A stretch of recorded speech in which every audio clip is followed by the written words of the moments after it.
having to do with the transmission. So I was able to get it out of park and put it into reverse and neutral and drive, but it doesn't actually engage in the gear. So I went ahead and I connected our scan tool, and I'm not getting any communication with your transmission module here. As you can see, it looks wet.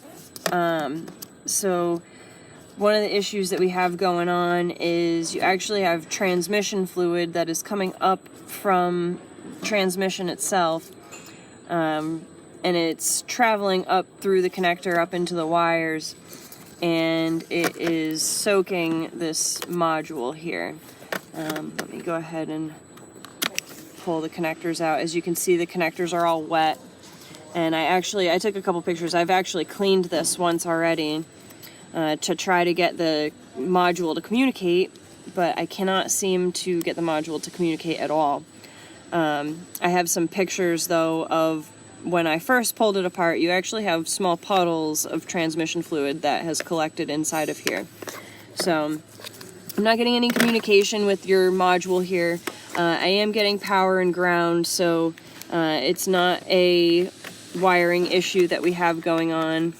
It is more or less the fluids getting in, and it is causing the module to not connect, and I believe it actually blew out the transmission control module.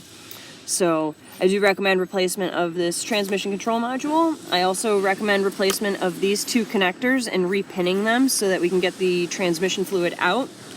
And I'm actually going to raise the car up, and I'm going to show you one other thing that we would need to replace to complete the repair.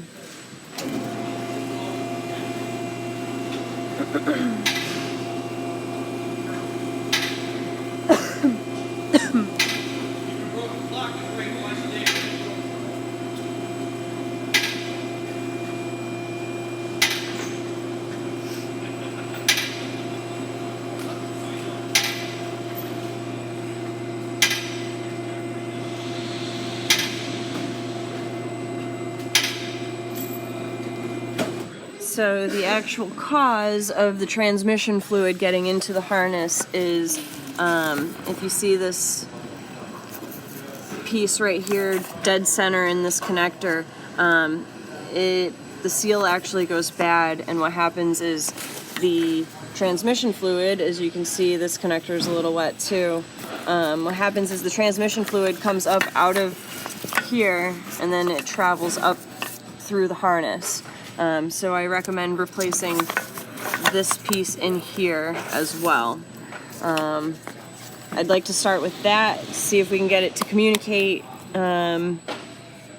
see if we can get it to go in and out of gear. It may possibly need further diag after that, but that's where I would definitely like to start, considering we have zero communication with the module. Everything else looks pretty good on the car. That's really the only recommendation that I have at this point in time. Thank you for choosing Mercedes-Benz of Springfield, and have a great rest of your day.